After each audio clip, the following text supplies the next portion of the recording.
Et voilà, mardi 26 juin, prêt pour le départ, en espérant pas mourir de chaud ou fondre sur la route. C'est clair. Prêt, Nat? Ouais. Mardi 26 mai, 7h du matin. Le soleil est déjà levé sur Port-des-Barques. Et c'est ici que débute notre grande aventure, le tour de la Gironde à vélo. Nous avons choisi de partir tôt, car les prévisions annoncent plusieurs journées particulièrement chaudes, avec des températures comprises entre 34 et 36 degrés. Mieux vaut profiter de la fraîcheur du matin pour parcourir les premiers kilomètres. Nous sommes 4 à prendre la route aujourd'hui, chargés de nos sacoches, avec l'excitation du départ et l'envie de découvrir les paysages qui nous attendent.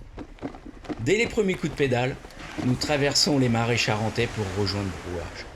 La lumière du matin se reflète sur les canaux. Les oiseaux sont déjà bien présents et l'ambiance est particulièrement paisible. C'est un début de voyage idéal. On va se mettre progressivement dans le rythme.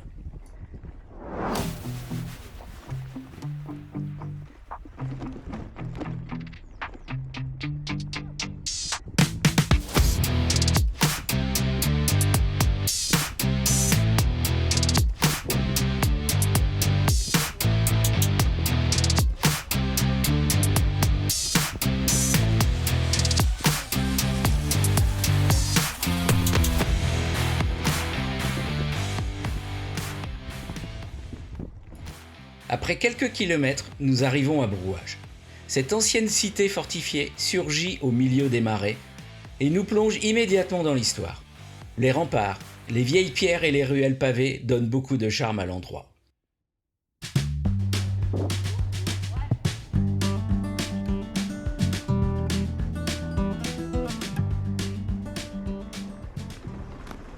Les pavés sont magnifiques, mais nos vélos apprécient un peu moins. Avec les sacoches chargées, ça secoue sérieusement. On avance tranquillement, en profitant du décor, tout en essayant de préserver un peu nos montures et nos fessiers.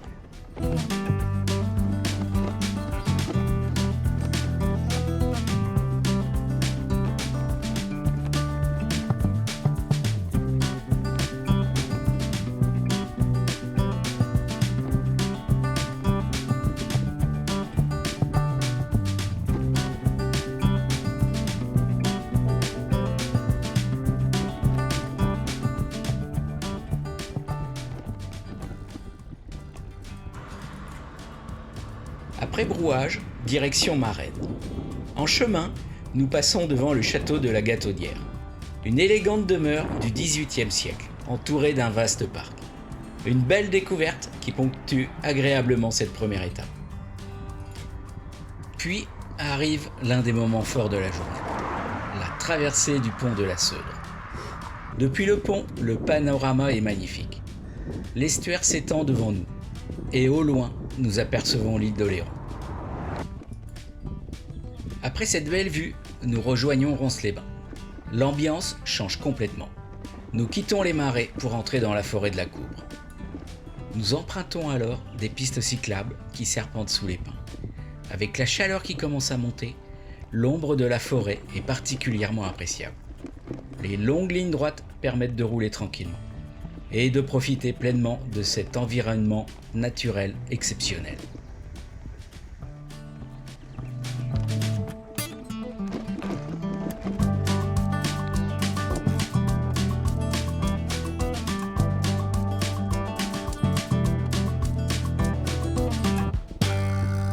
Ah, enfin, un petit peu de virage. Parce que là, on vient de se taper une grande ligne droite dans la forêt de la Coubre. Et j'avoue que c'est un petit peu long.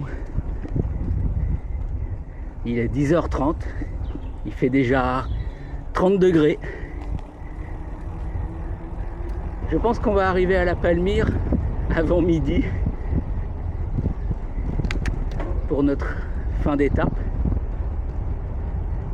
Ce qui serait bien, c'est que dans le camping, il y a une bonne petite piscine.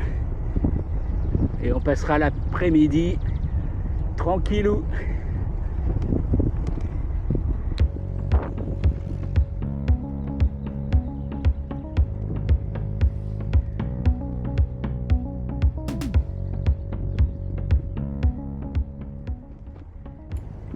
Les kilomètres défilent et bientôt apparaît l'un des symboles de la région, le phare de la Coubre. Avec sa silhouette rouge et blanche qui domine la forêt et l'océan, il nous indique que l'arrivée est désormais toute proche.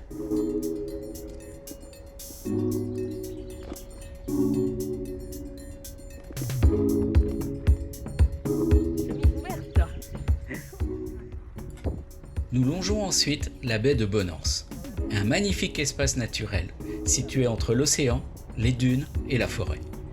Les paysages sont superbes et offrent une belle conclusion à cette première journée. Notre camping se trouve justement à Bonance, juste avant la Palmyre. Après plusieurs heures de vélo, nous sommes heureux d'arriver à destination.